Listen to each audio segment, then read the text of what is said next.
আসসালামু আলাইকুম। আজকে আপনাদের সাথে একটা সহজ বিরিয়ানির রেসিপি শেয়ার করব। তো দেখতেই পাচ্ছেন সব কিছু একদম আয়োজন করে নিয়েছি।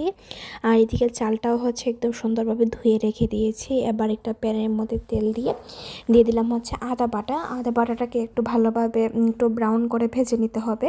তারপর আমি এখানে দিয়ে দিব পেঁয়াজ কলি। পেঁয়াজের পরিবর্তে আমি পেঁয়াজ কলিটা ইউজ করছি, যেহেতু এই সিজনটাতে পেঁয়াজের কলি পাওয়া যায়। তো সব রান্নাই মোটামুটি পেঁয়াজের কলি দিয়ে রান্না করার ট্রাই করি। আপনারাও এটা করবেন, দেখবেন অনেক ভিন্ন একটা ফ্লেভার পাওয়া যায়। তো এই যে দেখতে পাচ্ছেন এখানে আমি দিয়ে দিচ্ছি মাংস আর গরম মশলাটা। তো মাংসটা আমি সুন্দরভাবে ধুয়ে পরিষ্কার করে কেটে ধুয়ে রেখেছিলাম, আর এই মাংসটা দিয়ে দিলাম। তার সাথে কিন্তু গরম মশলাগুলো একসাথে দিয়ে দিয়েছি। এখন এগুলোকে খুব সুন্দরভাবে ভাজতে হবে। ভাজবো যতক্ষণ না পর্যন্ত মাংস থেকে একটা সুন্দর স্মেল আসে। তো এখন সব মশলাগুলো আস্তে আস্তে অ্যাড করছি। স্বাদ মতো লবণ দিয়ে দিলাম, তারপর দিয়ে দিলাম জিরা গুঁড়া, তারপর দিয়ে দিলাম হলুদ গুঁড়া, তারপর দিয়ে দিলাম স্বাদ মতো মরিচ গুঁড়া। তো এখন এই গুঁড়া মশলাগুলোকে দিয়ে আমার চিকেনটাকে খুব সুন্দরভাবে কষিয়ে নিব। আসলে চিকেনটাকে যত সুন্দরভাবে কষানো হবে বিরিয়ানির টেস্টটাও তত ভালো আসবে।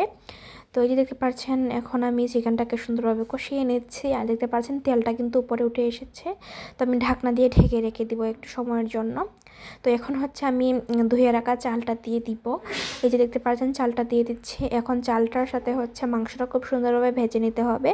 আসলে বিরিয়ানির টেস্টটা অনেক সময় বেরি করে চাল ভাজার উপর। চালটা মানে যত সময় নিয়ে ভাজা যাবে, যত সুন্দরভাবে আস্তে আস্তে ভাজা যাবে, তত কিন্তু বিরিয়ানির টেস্টটা ভালো হয়। আবার বেশি ভাজলে কিন্তু চালটা ভেঙে যায়, তখন বিরিয়ানি চালটা দেখতে সুন্দর হয় না।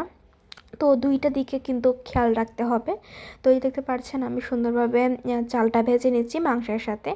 তো এখন আমি পানি অ্যাড করব। এখানে আমি গরম পানিটা অ্যাড করব। আমি পাশের চুলায় পানিটাকে গরম করে নিয়েছি। আর পানির পরিমাণটা হবে, আমি চাল যতটুকু দিয়েছি তার ডাবল পানি দিবেন আপনারা। যদি চাল দিয়ে থাকেন 2 কাপ, তাহলে পানি দিতে হবে 4 কাপ। তো এভাবে একটু পরিমাপ করে দিতে হবে। তো এই যে দেখতে পাচ্ছেন আমি চালটার সাথে পানিটা এখন সুন্দরভাবে মিক্সড করে নিব। আর এখন কিন্তু এটাকে দমে বসিয়ে দেব। তার সাথে আমি এখানে অ্যাড করব একটু বিরিয়ানির মশলা। বিরিয়ানির মশলাটা দিলে কিন্তু খুব সুন্দর একটা ফ্লেভার আসে। আর আপনাদের বাসায় যদি না থাকে তাহলে কোনো প্রয়োজন নেই দেওয়ার, আর দিলে ভালো। তো ওই যে দেখতে পাচ্ছেন দিয়ে দিলাম কাঁচামরিচ। তারপর এখানে বিরিয়ানির মশলাটা একটু দেবো, আমি বেশি দেবো না। দেখতে পাচ্ছেন কতটুকু পরিমাণ দিচ্ছি, 1 চামচের মতো।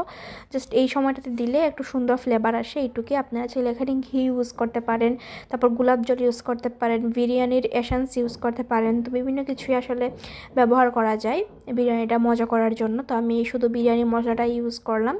তো এখন চালটাকে খুব সুন্দরভাবে আমি নেড়ে দিচ্ছি, যেন মশলাটার সাথে চালটা সুন্দরভাবে মিশে যায় আর কি। তো এভাবে আমি আরও কিছুক্ষণ দমে রেখে দিয়েছিলাম। আর এই যে দেখতে পাচ্ছেন আমার বিরিয়ানিটা কিন্তু রেডি হয়ে গিয়েছে। এটা অনেক মজা হয়েছিল খেতে, খুব অল্প টাইমে এই চিকেন বিরিয়ানিটাও আপনারা বাসায় খুব সহজে তৈরি করে নিতে পারেন। আমার কাছে তো ভীষণ ভালো লাগে। তো আমি টমেটো, গাজর আর কাঁচামরিচ দিয়ে এটাকে সার্ভ করেছিলাম। তো এই যে দেখতে পাচ্ছেন কতটা সুন্দর হয়েছে, আর সবাই কিন্তু খেয়ে অনেক ভালো বলেছে যে ভালো হয়েছে বিরিয়ানিটা। তো আপনারা চাইলে একদম শর্ট, একদম কম সময়ের মধ্যে এই বিরিয়ানি রেসিপিটা ট্রাই করতে পারেন, এটা কিন্তু অনেক ভালো। তো যাই হোক, আজকের মতো এখানে বিদায় নিয়ে নিচ্ছে। আর যারা এখন পর্যন্ত আমার ভিডিওটা ধৈর্য সহকারে দেখছেন, তাদেরকে অসংখ্য অসংখ্য ধন্যবাদ। তো আজকের মতো এখানেই বিদায় নিয়ে নিচ্ছি। সবাই ভালো থাকবেন, সুস্থ থাকবেন, এবং আমাকে বেশি বেশি সাপোর্ট করবেন, ভিডিওতে শেয়ার করবেন, লাইক করবেন, কমেন্ট করবেন। আল্লাহ হাফেজ, আসসালামু আলাইকুম।